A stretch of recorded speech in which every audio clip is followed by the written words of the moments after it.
Всем привет! Это видео создано нейросетью. Топ людей, пропавших загадочным образом, сценарий, картинки, также дело рук нейросети. Голос, который вы сейчас слышите, озвучивается с помощью искусственного интеллекта. Приятного просмотра!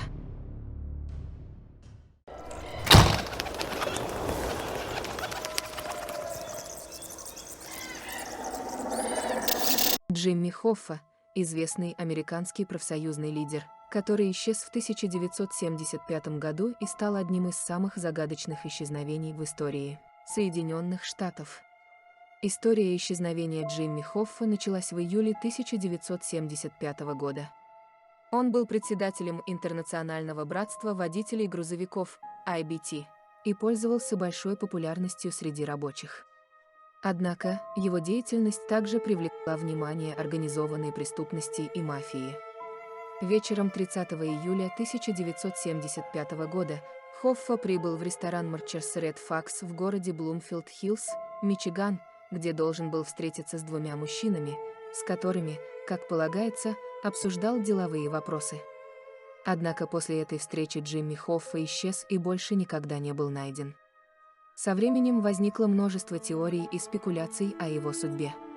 Одна из наиболее известных версий гласит, что Хоффа был убит и похоронен в каком-то секретном месте. Возможно, его исчезновение было связано с его связями с организованной преступностью и его попыткой бороться с коррупцией в профсоюзе. Многие полагают, что исчезновение Хоффа было связано с мафией и организованной преступностью, которая пыталась устранить его как угрозу для своих интересов. Несмотря на множество расследований и поисков, его тело так и не было обнаружено, и точный ход событий остается загадкой. Амелия Эрхарт – американская авиатор и одна из наиболее известных женщин-пионеров в авиации. Она стала первой женщиной, которая совершила перелет через Атлантический океан в одиночку. Однако, ее жизнь оборвалась трагически, когда она и ее навигатор Фред Нунан исчезли при попытке совершить самый долгий перелет вокруг земного шара. Исчезновение Амелии Эрхарт произошло 2 июля 1937 года, когда они находились в середине своего путешествия на лайнере Lockheed Electra 10E. Их целью было совершить кругосветный полет, начав его на острове Лаэ в Новой Гвинее и закончив на острове Хауленд в Тихом океане. Они успешно долетели до точки пересечения экватора и Гринвичского меридиана, известной как береговая линия изменения даты. Однако после этого связь с ними была потеряна, и самолет и пилоты исчезли без следа. Сразу после исчезновения началась огромная поисковая операция, которая включала самолеты, корабли и другие средства. Однако ни самолет, ни пилоты так и не были обнаружены. Поиск Амелии Эрхарт продолжался в течение нескольких недель, но был признан безуспешным. Существуют различные теории о том, что могло произойти с Амелией Эрхарт. Одна из них гласит, что они разбились в океане и погибли. Другая теория предполагает, что они совершили аварийную посадку на некотором удаленном острове и не смогли выжить. Существует также предположение о похищении и политическом заговоре. Брайан Шаффер – молодой студент медицинского колледжа из города Колумбус, штат Огайо. Его исчезновение в 2006 году до сих пор остается загадкой и привлекает внимание множества людей. Вечером 31 марта 2006 года Брайан и его друзья отправились в бар под названием «Углы Тунас-Румер». Они весело проводили время, пока в один момент Брайан таинственно исчез. Он последний раз был замечен на видеозаписи входа в бар, но никогда больше не покинул здание. Поисковая операция была немедленно запущена, но не привела к результатам. Никаких следов Брайана, ни свидетельств о его нахождении не было найдено. Это вызвало огромное беспокойство у его семьи, друзей и местного сообщества. Много лет прошло, и до сих пор судьба Брайана Шаффера остается загадкой. Существует множество теорий и спекуляций о том, что могло случиться с ним. Некоторые предполагают, что он мог быть жертвой убийства или похищения. Другие считают, что он мог сознательно исчезнуть и начать новую жизнь под другим именем.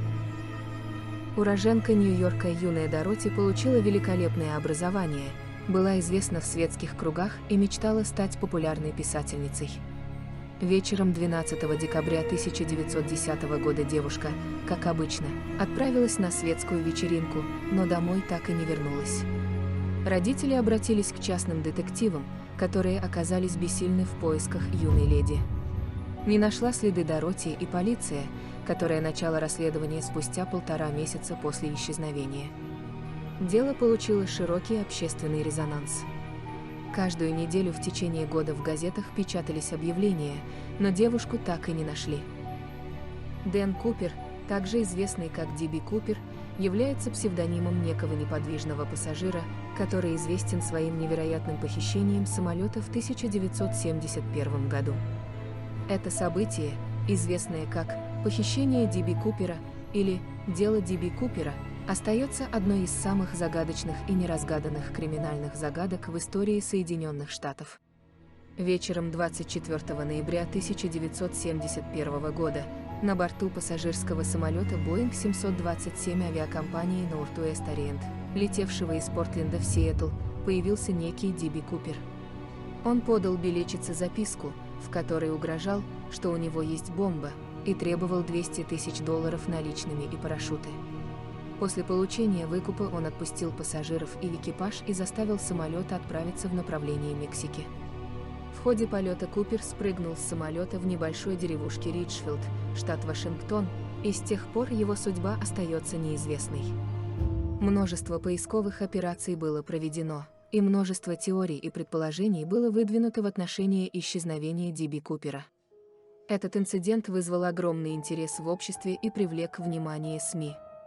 Возникли многочисленные домыслы и теории о том, кто на самом деле был Ди-Би Купер и что случилось с ним после прыжка. Однако ни тело, ни следы Ди-Би Купера так и не были обнаружены, и его исчезновение остается одним из самых загадочных дел в истории. Загадка Ди-Би Купера продолжает волновать умы и вызывать интерес у многих исследователей, криминалистов и просто любознательных людей. Это дело стало культовым и часто упоминается в различных книгах, фильмах и телепередачах, но до сих пор остается неразрешенным, оставляя нас с вопросом, что же на самом деле произошло с Ди-Би Купером.